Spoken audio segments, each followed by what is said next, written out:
Another one of my really close friends who owns a med spa out here, she likes to say, going to a med spa, not doing anything at home to maintain the results is like going to the dentist and not brushing your teeth. And I Mm. think that's a really good comparison. It gives you a good idea of what we mean by that. Welcome to the Beauty Talk podcast, where we feature how the best medical practitioners help their patients to look better, younger, and healthier. Now, enjoy the show, and here's your host. Daniel Gao here. I'm the host of Beauty Talk. We feature the top medical practitioners in health and beauty, both inside and out.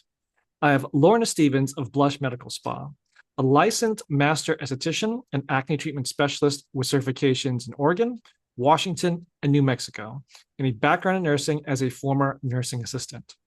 With a wealth of knowledge in skin nutrition, she takes a holistic approach that blends science, education, nutrition, and empathy to help clients achieve lasting results. She has helped hundreds of people clear their acne holistically and with proper nutrition guidance, which has greatly improved their confidence and overall quality of life. Her mission is to create a supportive environment where every client feels valued, understood, and empowered in their skin. So Lorna, welcome and glad to have you here. Thank you so much. Yeah, so let's start off with, how did you first get interested in medicine?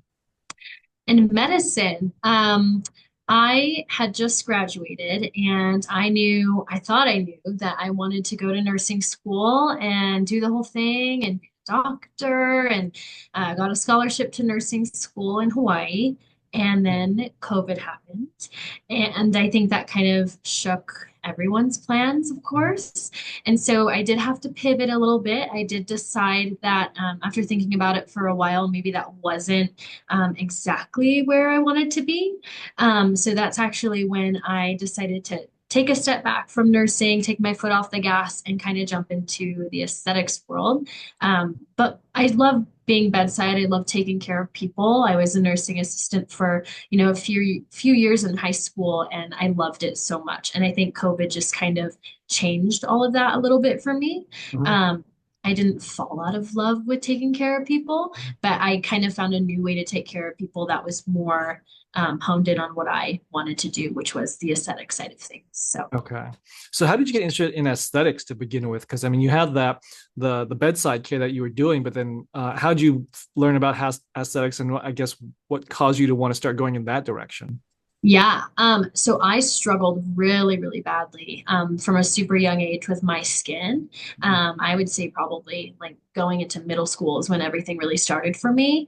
And I think high school is really, of course, when I think it took the biggest hit in terms of, my self-confidence. And I just tried everything. I went everywhere. I exercised every resource and tool, and I felt super helpless. Mhm. And of course, when you look your best, you feel your best. And I was never, in my eyes, looking my best and didn't know what to do and was always scrambling. And so after I graduated and was really going through some horrible skin struggles, really, really bad acne, and just suffering through it, I just was like, you know what? I don't want to feel like this. I need to learn how to fix this because so far nothing has been able to help me and nobody's been able to help me.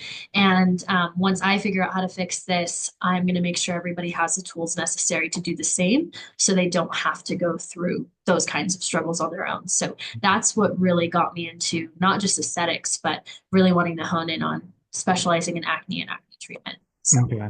Well, I think it's very powerful that you actually went through this yourself and you struggle with it. I actually think some of the best practitioners are the ones that suffered through it themselves, and they had to kind of figure out like what was going to work for them, and Yeah. they bring that passion and that knowledge over to their patients and their clients. Yeah. So I want to dive a little bit deeper into then the treatments that your clients, your patients come to you for, really focusing on the acne side of it.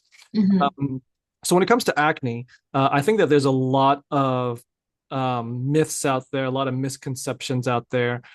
So for someone that's suffering from acne, Hmm. what are some of the treatments that people can get for acne? Yeah. So, yeah, like you said, there is a lot of misconception out there. And I think social media is a really big influence. I think sometimes it's great. And I think sometimes it's the worst tool when it comes, that's where a lot of my problems stem from is I didn't really know where to go. So I was like, I'm just going to look on Instagram. or TikTok or Facebook, and I'm going to buy everything that every influencer, whoever is recommending. And so part of my acne program that we developed over here is you'll come in, and before we even talk about the treatment side of things, you'll do a 2 to 2.5 hour long consult. And I really do think that that's super valuable. I know it's a long time to sit in a chair when you're just inquiring about something, but acne is not a, quick fix, band-aid approach, camouflage type, treat, or you can't do treatments like that for acne. You really have to make sure you understand this person's day-to-day life, their environment around them, what's going to work best for them, and then also educate them and give them tools necessary so that they can be successful. So a huge part of the acne program is nutrition based and understanding proper nutrition and where acne comes from. So we're never just giving a client a product and say, come back in 2 weeks, and if it's not gone, we'll maybe just up the dosage or we'll give you a different product. It's about 99% what are you putting into your body? What are you doing in your environment? How is your environment around you affecting you, whether that's work or at home or with your kids, whatever it may be, where you live, the climate, all of those things play a huge role. And then maintaining the results, of course. So your products are about this big in my brain, this big of the problem. And then the entire problem is what are you putting into your body? So that's definitely, before we even talk about treatments or anything, that's where I have my clients start, and then really just give them education on, you're running a marathon here. This is not a sprint. We're going to get you there. We're going to get you clear, but we're going to do it the right way. That way you have education for when you are clear, you know how to maintain it. And if you break out again, you're not worried. You're not scared. You know exactly how to get yourself clear. So if you fumble or, go on vacation and fall off your program a little bit, you know exactly how to get yourself back to that good spot without feeling helpless. And, that's how I felt, as I was like, oh, I have to try a new product now because I just broke out and it must not be working. So it's a lot of consistency. It's a lot of follow through. I'm texting, calling, FaceTiming, Zooming my clients every day, all day, checking in, seeing where they're at, seeing if they're feeling discouraged, how I can lift them up, how I can help them. I think that's a really big part of the consult too, is just letting them know that this is a very vulnerable thing. And, for someone that's gone through it, really sharing my experience so that trust is built. And then you can start diving into, okay, here are the treatments that we're going to do along with what you're doing at home. And those treatments just look like, every 2 weeks for the first couple of weeks they're coming in, we're assessing the program, we're making sure that nothing's slipping through the cracks. They're following everything to a T. It's very regimented. It's very disciplined. It's not an easy program to follow, but I mean, you can get clear in weeks. It doesn't take years to get clear. I think that's a big misconception too, is that you have to just struggle through it and do things for years and years to see results. And that's not how this program works. So treatments are, just every 2 weeks we follow up, we check in, we do a little temperature check, make sure everyone's feeling okay, and clean out the pores, see if we're going this, or going like this, and that's about it. Okay. I want to go back to nutrition because if I heard you correctly, you mentioned that nutrition is almost 90% of the battle. Did I hear that correctly? Yes. Okay. So then when it comes to nutrition, then is it something as simple as me being a layperson, just avoid the fatty junk foods and eat whole foods, or like what else goes into that? Yeah, I think that's another thing too, is especially, with a little bit of a nursing background and going through that type of education, you can ask nurses and doctors and things like that. Nutrition is a really small part of their education before they get pre-licensed or they get their license. And I think that's a huge problem. And that's something that I really advocate for.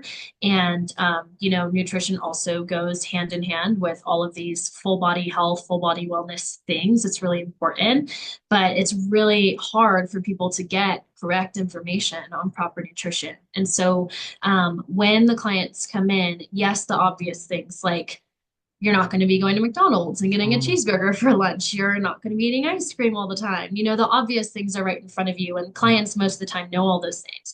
But then it's like, here's certain dyes, here's certain chemicals, here's certain ingredients that you would never think of. Here's certain oils. If you cook it like this, it can raise, its glycemic score to this, which your skin can't tolerate. But if you boil it and steam it instead, it can lower the score. There's so many things within the nutrition realm that I think don't get enough attention. And I think a lot of, providers and acne programs, what they encourage their client to do is they just say, like, here's all the foods that we know of, like, good luck, go ahead, here's all the info, but they don't coach them through it. They don't give them recipes, grocery lists, how to prep these things. So they really feel supported. Mhm. Um, I think another big problem too, in terms of the nutrition is, we've been conditioned for a long time to believe a lot of things about nutrition and what we think is good for us and what we think is bad for us. But when we're talking about the skin, it's an entirely different thing. So something that could be really good for us Mhm. could be really bad for someone who's in an acne cycle. And so Mhm. it's just a lot of retraining and a lot of re-education.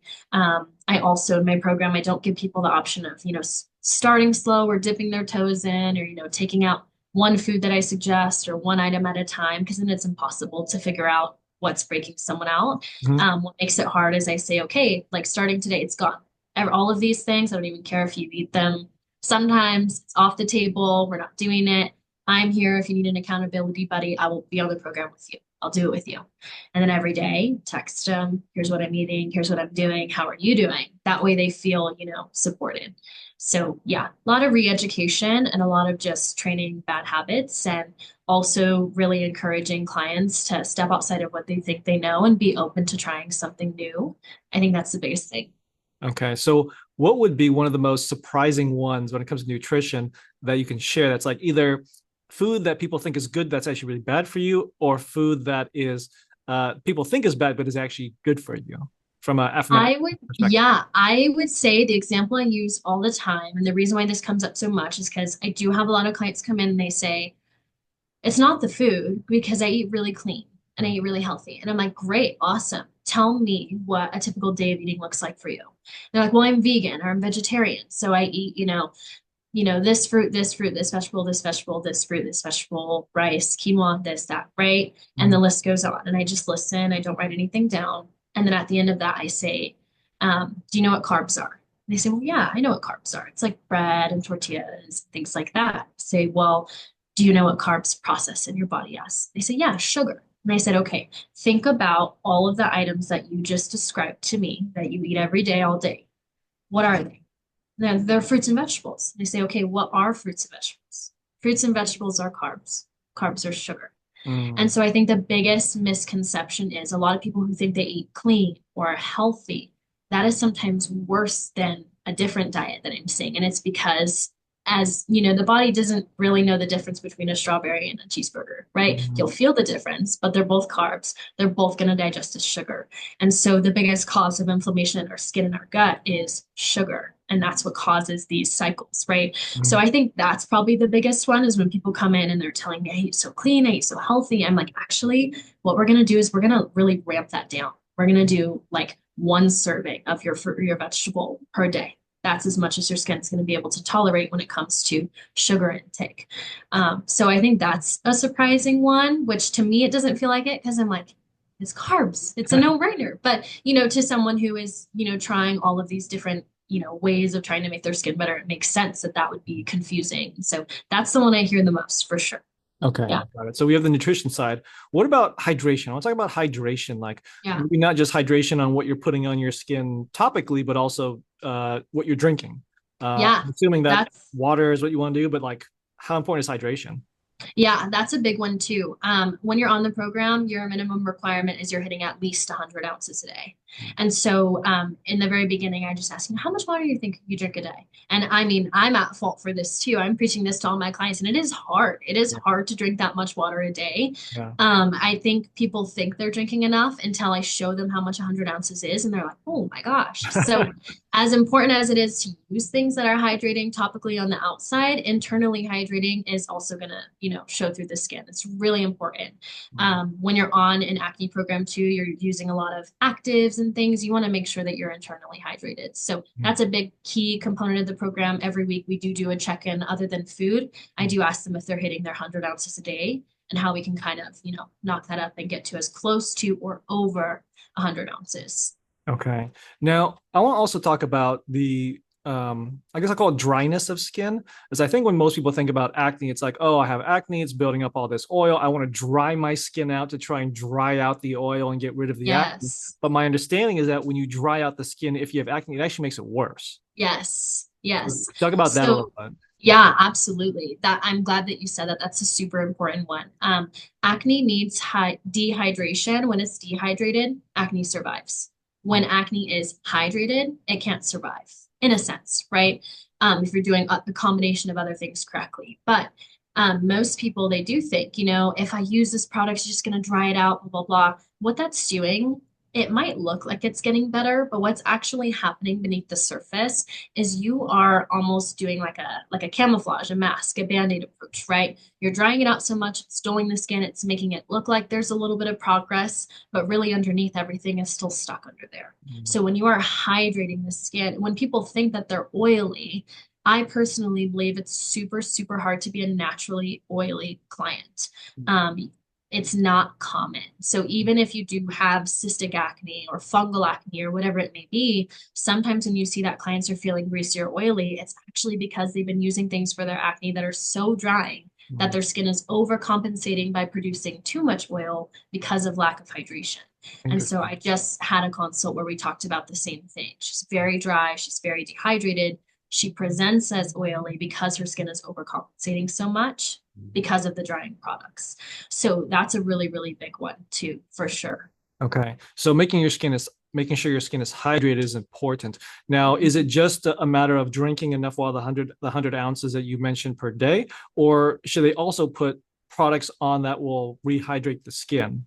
Yeah, both in combination with each other for sure. Yeah, you want to make sure that your internal intake is, hitting that at least 100 ounces. And then also you're using the right products for your skin that are going to hydrate on the outside. And then that also kind of plays with, depending on where you are, what climate you live in, you want to make sure, like I'm in New Mexico, so I'm a naturally dry and dehydrated person on top of living in this climate. So, God forbid, if I'm not drinking enough water every day and using the right stuff, my skin will definitely show me that it's not happy. So both are very important in conjunction with each other. Okay. And when people are looking for some type of product to put on their skin to keep it hydrated, is there anything they should look for? Like this not element, but I guess this if this thing is included in the skincare product, then it's good. Or if this thing's included, it's bad and you should avoid it. Like, is there anything, any guidelines that people should kind of keep in mind when looking for product to put on to make sure their skin is hydrated?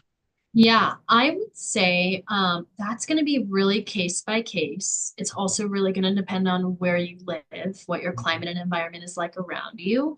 I know personally for the client that I just spoke to, a really good ingredient for hydration is, of course, hyaluronic acid. I know a lot of people have heard about it, a lot of people use it, but something you have to be really careful about is hyaluronic acid needs some sort of water carrier or moisture, humidity to have the best effect for your skin. So, for example, New Mexico, Arizona, Texas, places like that, if it is super dry outside and you're using hyaluronic acid, something that is, an active ingredient, and your climate doesn't play well with that, there's no moisture, there's no humidity, you're not putting it on your skin while it's damp, there's no water carrier, it's actually doing the opposite of what it should be doing. It's drying you out. So I do love hyaluronic acid. I think it's a fantastic product. I just think you really just depends on what environment you're in, and you're making sure you're using one that is, compounded safely and it supports your environment. I think that's a great ingredient. I love it. I definitely use it as a standalone. I would still use moisturizer after. If your moisturizer has hyaluronic in it, I mean, it really just depends. I would encourage your provider to check the ingredient deck, really make sure it's safe for your client. But I do love that personally. Okay. Now, medication. I want to talk about medication because is there a place for medication with acne, or can you really solve it holistically, naturally? Because I mean, when I was a teenager, I took medication for acne. Like it wasn't like my acne was bad. It was just I went to the doctor's like, oh, you have acne, take this medication. I'm like, okay, I'm Yeah. a teenager. I don't know. It's like, Yeah. but I had some side effects from that. So I'm wondering, Yeah. is there a place for medication that you Yeah. believe, or do you think that 99% of the time you can do it naturally or without think medication? Yeah, I think 100% of the time, medication's never necessary. And the reason why I can say that really confidently is because when I was really young and, my parents didn't really know what to do, they hadn't really been through that struggle before. And there wasn't the resources that I feel like we have now, or of course I didn't know the information that I know now. It was just go to the doctor, go to the derm, try this product, try this product, try this topical, try this oral. I personally don't believe in any of that. If you come in and you get on the acne program with me, we cold turkey, we get you off everything your first day, and you're not taking it any longer. And the reason why is it kind of goes back to what we were saying before about how some products dry out the acne so much that that point that we were just speaking about, that's exactly what all those products do, is they're not, really tailored to the client's skin. It's just the same thing for the same problem, and it might work for some people, and it's probably not going to work for most people.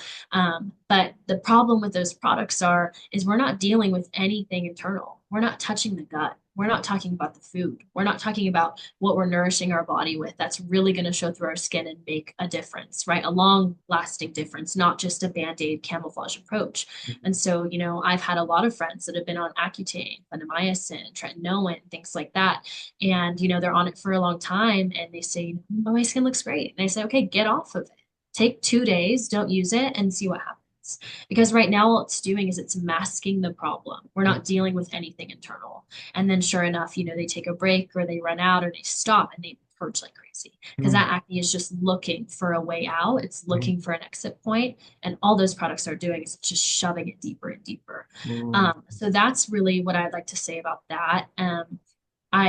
I've never used any topical, any Accutane, any oral, anything on any client, and they've been just fine doing it holistically. I think the good part about doing it holistically too, and really getting education on inflammation, gut health, everything happening internally, is if you were to break out again, you know exactly how to kind of, get your body back in gear to kind of rebalance everything back out without needing a prescription or medication or a topical. You have all the knowledge. So yeah.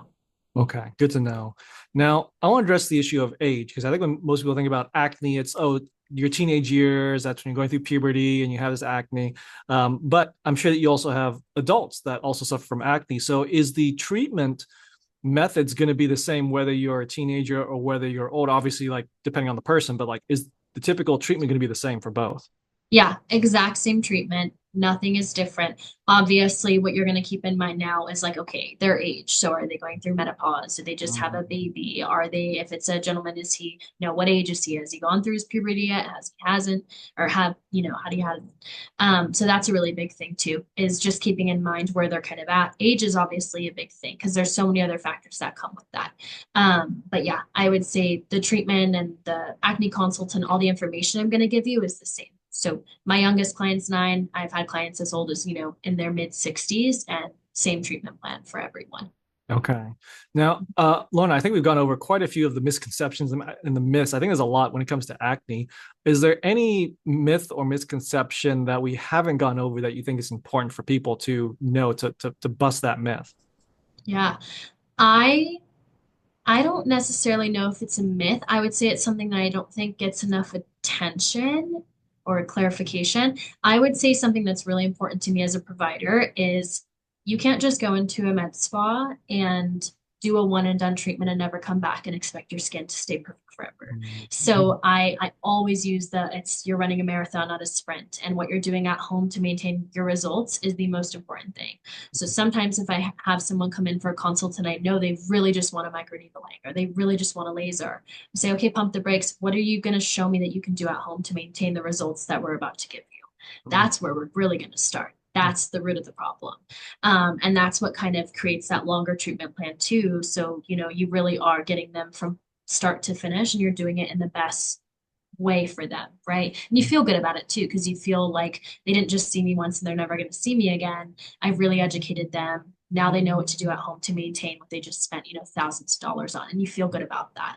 And then of course, aftercare and things like that. So another one of my really close friends who owns a med spa out here, she likes to say, going to a med spa, not doing anything at home to maintain the results is like going to the dentist and not brushing your teeth. And I think that's a really good comparison. It gives you a good idea of what we mean by that. So No, that's at good. home care, super important.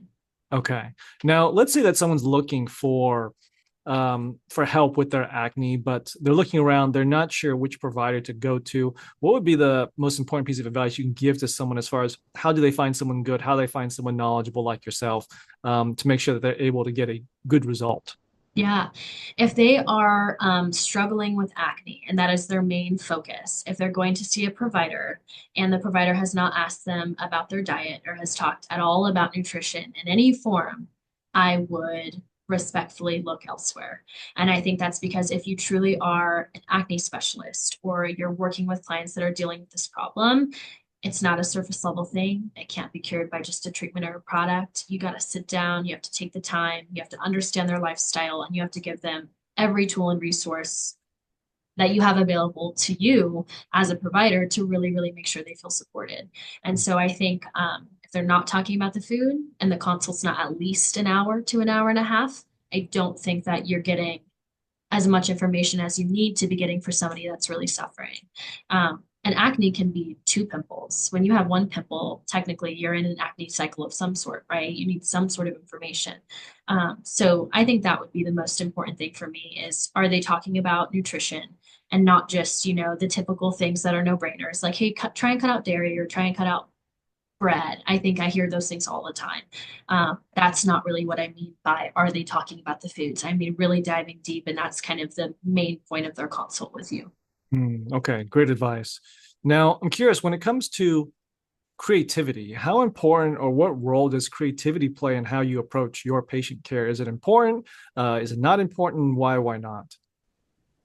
Yeah, I mean, again, I think every client is case by case. Every client is so different. Every client's at such a different part of their journey as well. Maybe they've tried nothing and they're open to everything. Maybe they've tried everything and they're open to nothing and they don't think Mhm. anything's gonna clear them. So I think I would say most of my clients have tried everything and they're not open to as much anymore. They're really frustrated, they're really angry, they're really upset, they're feeling self-conscious. The younger clients whose parents bring them in, those are the clients who haven't tried anything yet and they're just kind of willing to do whatever, and that's awesome. So I think where creativity comes into play is also kind of paired with being super understanding and being a really good listener. I carry every consult really differently, even though it's the same spiel. Every client is going to come at you with things, that they really, really want you to hear. And I think you just have to be open to always turning the consult into a positive thing, because what they're coming in to talk about is a negative thing, right? Mhm. And so I just think how you lead the consult as a provider is super important, making them feel listened to, valued, but then also knowing when to step in as the provider and say, okay, I, respect everything that you just said. I hear you. I see you. Now, here's what I've got to tell you. And so I think confidence and also being, a good support system really go hand in hand. And I think that's where I've had to get creative, is when I have people coming in saying, nope, I've tried this, I've tried that, I've tried this, it's not going to work. I say, Mhm. you're not confident in the program, fine. Just be confident in me. I'm never going to lead you astray. You Mhm. haven't tried it before. You came in for some reason, right? You saw something that intrigued you. And so let me walk you through this journey. I'll see you in 2 weeks. So I just think how you lead the consult's really important. And Mhm. yeah, Okay. Now, it sounds like then most of your cases are challenging cases. So, with that in mind, is there maybe one story that comes to mind of just a tough case, a challenging case, or just a memorable one of someone that came in and how you were able to get them a great outcome in the end? I think your story, how you went through, is a great one, but maybe you have another story that's very memorable of one of your clients, one of your patients. I do. I have, and this is one of my favorite stories, but I had a client come in. She was a young girl. I don't even think maybe she was just about like 13. And she came in with her parents, which is totally fine. And it was short into the conversation where I was getting the hint that her dad was a doctor. Mm. And not that that was a bad thing, but I was like, when we start talking about the nutrition and that kind of education, and I'm telling them this is the program I want them to follow, that's going to be pretty tricky. And so, it did come up as soon as we started talking about the nutrition. And I said that was going to be the main focus. I think one of the first things he said was, no, we got that covered. Just whatever else you want to do, products, this, that. We know what she eats at home, and we'll figure that part out. And I said, with all due respect, you brought your daughter here. And so she's going to do this program. And I respect your knowledge a ton and what you feel is true for you. But for acne and as your acne treatment specialist, this is what I need her to follow. So there was a lot of pushback, Mm. because, of course, there's a lot of different opinions, especially when it comes to food and nutrition Mhm. and things like that. And, when you're an esthetician, not arguing, but having a more intense conversation with a doctor. It's pretty intimidating, but Mhm. sure enough, I mean, he was respectful and, he trusted that the program was laid out in a way that was going to support his daughter, and we got her clear in like under a month. Wow. So, yeah. Okay. So That's super incredible. awesome. I think at the end, he was still a little hesitant to say that it really was awesome or Uh, amazing or whatever, but I know that he knows deep down that it really worked and that I was right about some things. So, but yeah, I think the parents can sometimes be not challenging, but um, they want anything for their kids to feel better, of course. And so yeah. when it comes to something that seems like it's not that big of a deal, when we get to the food portion, a lot of people are like, "Oh, the food, really the Mhm. foods?" I'm like, "Really the foods?" So I think that's been, yeah, that story is probably one of my favorite ones. Okay. So then, Lorna, where do you think the future of acne care is going? I think, if I'm being super honest with you, I think that social media is great, but I think social media as a tool, it's great. But I think there's a lot of a younger generation of clients that are on social media. I know that when Mhm. I was the age of some of my clients, I did not have Instagram, Mhm. TikTok, and all these Mhm. things. And so I have been seeing a lot more younger clients exposed to different ideas and products and treatments and things that they just don't need to be getting done for their skin at that age.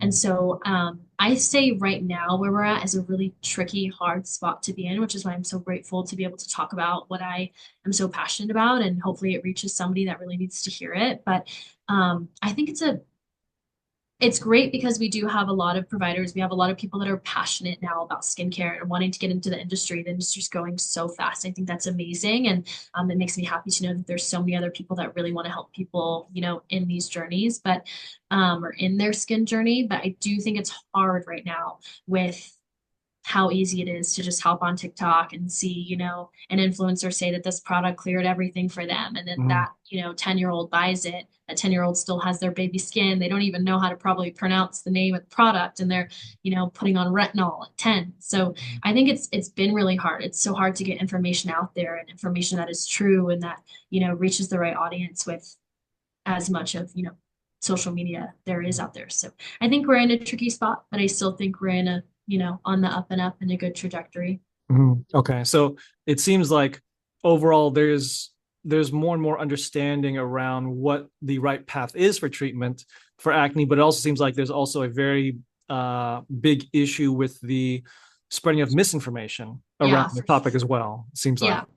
Yeah, I think that's the biggest thing too. And I think that's just because misinformation, you said it Mhm. perfectly. I think Mhm. that's kind of what I see a lot as a provider. And, I'm not famous in any way. I'm just like another esthetician who probably loves treating acne as well. And so it's hard to get the right information out there and it's hard to reach your clients, especially when they have the availability to hop on and look everywhere, look at everything. Mhm. You'll see a post that you feel so passionate about, you'll post it and it'll just Mhm. get buried below all the other TikTok, Instagram trends and Yeah. things like that. So it can be discouraging at times, but it's also just a powerful thing to want to get out there and, tell people what you're passionate about and what you think is really going to help them and hope it just sticks and reaches the right person that day. So that's all you can do. Okay. Well, thank you for sharing that, Lauren. And now I have one last question for you, but before I ask it, I do want to point people to your website at theblushmedspa.com. Now, Yes. last question for you, Lorna, is what does beauty mean to you?